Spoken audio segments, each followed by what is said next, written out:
my opinion.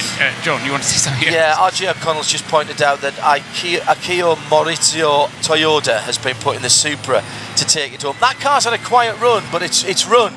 And the Toyota, inscrutable run, really. Yeah, it's not hit the headlines. Toyota had a display of Supra's past and present, or Toyota's past and present, earlier on, spelling out the company name.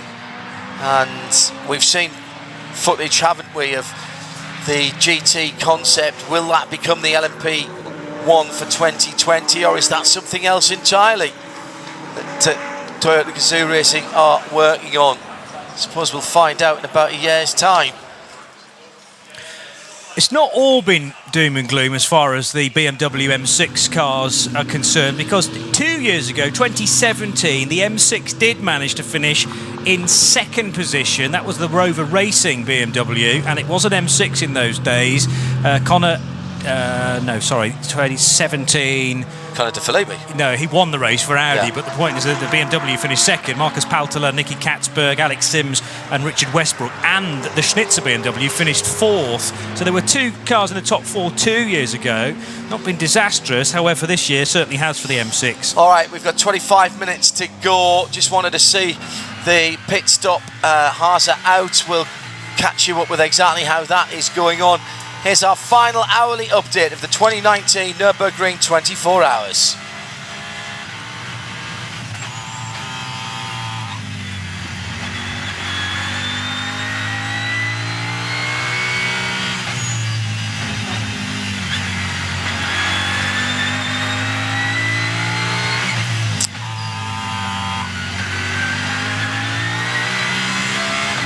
So here's how they stand with 24 minutes exactly to go. It's 46.5 seconds, the gap between first and second. Dries Van Toor in traffic, coming down the Doddiger is heading on to his 154th lap to complete that 154th lap at the end of this one. Kevin Estre is pushing hard in the 9.11 in second place, but the 5-minute penalty for speeding through a slow zone is going to cost Manthey the race as it stands right now, making it 3 different German manufacturers on the podium. It will be Mercedes, the number 3 Black Falcon car, that comes through in third position. All still on the lead lap, those 3, as is Chris Haase in the 14 Audi in 4th position. 5th is the second of the Porsches. That's Matteo Cairoli in the number 12 car, and the top 6 made up by the Mercedes number 18. Yes, with 40 seconds ahead of Alexander Imperatori, who's just rejoined in the Falcon BMW. Here's the classes. Let's do them all for you. SPX, Frank Mayer behind the wheel of the 10th place SPX leading Scuderia Cameron Glickenhaus SCG 003C. 15th position overall is the leader in class SP7, Mark Thomas for Müllner Motorsport in the Porsche 911 GT3 Cup, car number 62, leading by a lot.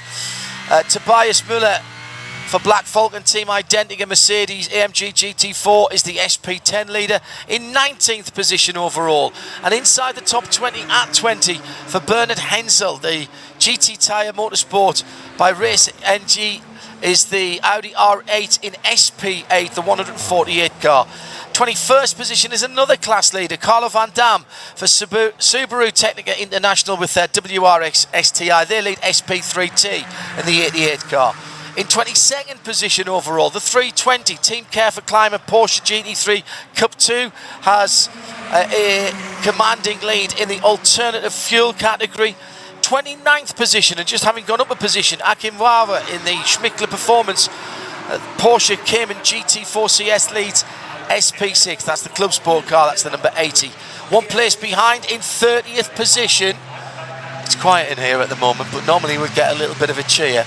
The 37 AMR Performance Centre Aston Martin Vantage AMR GT3 car on its debut in the Nürburgring 24 Hours has 139 laps behind it and is on the verge of victory in the SP8T class. Cup 3 Porsche 718 Cayman GT4 Club Sport Team Mathol Racing EV has the 32nd position overall for the 310 car and leads that Cup 3 class.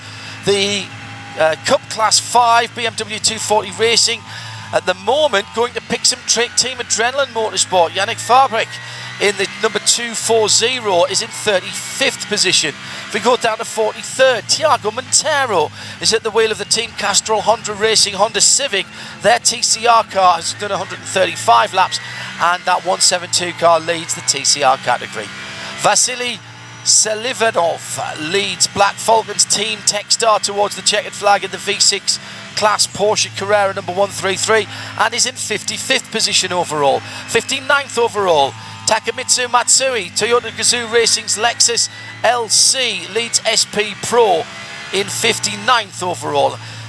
Top 60 is completed by Daniel Burr in the 110 car. That's the Teichmann Racing KTM Crossbow GT4. Despite the problem with that rear tyre, it still leads the Cup X category.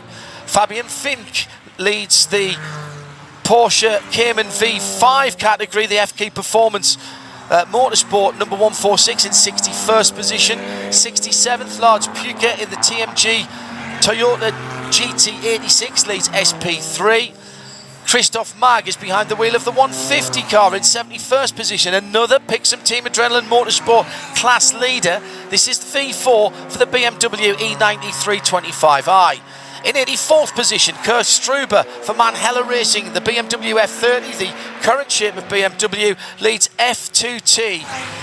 93rd position, Sebastian Sherman, BMW E9325. So there are some BMWs that are leading their classes in the later stages of this race, but not at the sharp end of the field. SP4 category leader there. And another BMW leads SP5 for Leuthäuser Racing and Events, the BMW 1M Coupe for Uwe Legerman in the number 84 car in 94th position. Outside the top 100, but still class leaders, the SP4T VW Golf R. This is the MSC Zinzig car. Jose Visa is in the 85 car. Not running at the moment, the Porsche 718 in V8T. That's the Ralph Zenson 718 numbered car in 123rd position, and 140th position, Dirk Heldman, Team Speedlight Racing, BMW Z4. That's the 50 car. That car has been out for a long time. It's still showing as a class leader, but of course it won't be officially classified. 18 minutes to go. What drama is left? That's our final race update with Hyundai.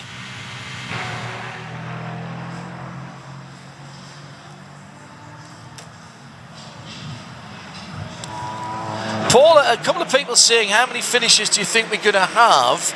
And is that in line with what we normally had? Slightly fewer cars started the race, but we've lost about 25% of them. 30% of them, because we're going to be around about 100 finishes, aren't we?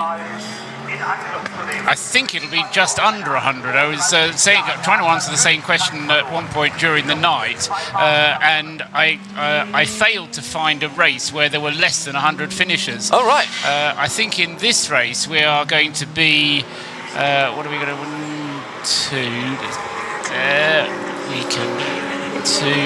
I think we're going to have about 101 finishers, bearing in mind there'll be a couple of late emergences, people emerging from the pits at the end of the race, and so I suspect that I'll give us about 100 finishes, just because that's what we always seem to have, and the Nürburgring has a habit of keeping its traditions, really. Vanter at the front of the field has eased his pace, 8:32.8 last time around, 8:24.8 for Estret, so the gap at the front of the field under 38 seconds. Let's not build this up too much at the moment, but we need to keep an eye on it. Yeah, the other car which has a problem from the point of view of getting to the finish is the number 5 Phoenix Audi, which Patrick Simon was absolutely right. We called it coming into the pits. Frank Stippler has got into it, so Frank Stippler driving the number 5 Phoenix Audi, the one running on the Dunlop tyres, but I don't think he's got enough fuel to get him to 24 hours, and in this case he doesn't need to know where the leader is, he just needs to know that he has enough fuel to get him to 24 hours. He's going to have to go into fuel saving mode to get him to 24 hours, in which case Can Mayer catch him? He's a minute and 46 back.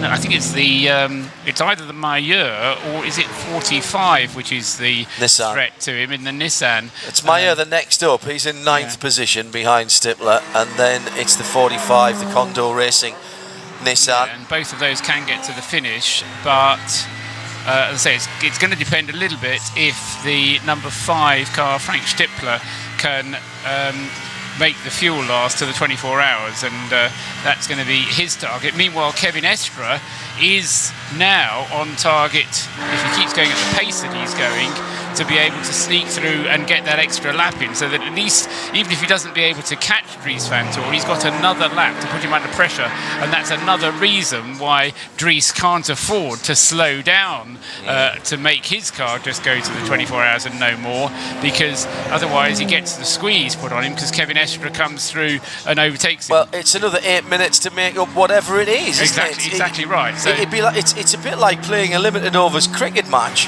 and finding out that, you know, if you go really well, you get an extra over to try and hit the winning runs. there you Yeah, go. true. Exactly like that. Yeah. So the chase is on for Kevin Estre, and as far as Dries Vanthoor is concerned, he just has to drive within what the car can do and take. I mean, we talk about push without risk. This is just Dries, no risk. Yeah, I mean, he's deliberately off most of the curbs. Suitably, he hits the curb on the exit of Adenauer Force, but this is a cleaner, more neat and tidier drive from Dries Vanthoor, deliberately so. Yeah. Not on the ragged edge, unlike Kevin Estre, who is now 39 seconds away from the race leader. 8:32.8 last time around, and we're just waiting for Estre to come across the line. But the leader's a long way into the lap already. Because what you were saying during the update, John, was absolutely correct in terms of 4 cars being on the lead lap.